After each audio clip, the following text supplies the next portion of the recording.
स्वतंत्रता दिवस के अवसर पर यवतमाल जिले के पालक मंत्री संजय राठौड़ ने जिला कार्यालय में ध्वजारोहण किया। पूरा देश स्वतंत्रता दिवस बड़े ही उत्साह के साथ मना रहा है। यवतमाल में भी इस अवसर पर उत्साह का माहौल रहा।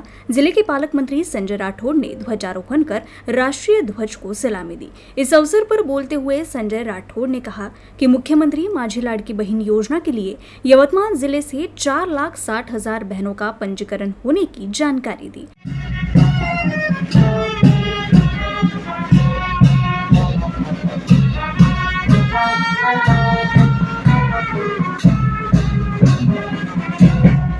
अनेक देशभक्तांनी या लढ्यात स्वतःला झोकून दिले होते। या सर्व शूरवीरांना, शहीदांना देखील मी या प्रसंगी नमन करतो। देशाच्या स्वातंत्र्य लढ्यात अनेक वर्ष चालला।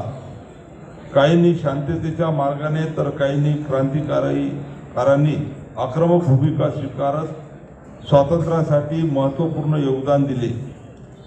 या लढ्यात असंख्य वीरांना आपल्या प्राणाला मुकावे लागले। आज जे स्वातंत्र्य आपण अनुभवतो आहे ते त्यांच्या बलिदानाने प्राप्त झाले आहे, याची जाणीव आपल्या सर्वांना आहे। स्वातंत्र्यानंतर देशाची जशी प्रगती होत गेली तसा महाराष्ट्र देखील झपाट्याने विकासाच्या बाबतीत अग्रेसर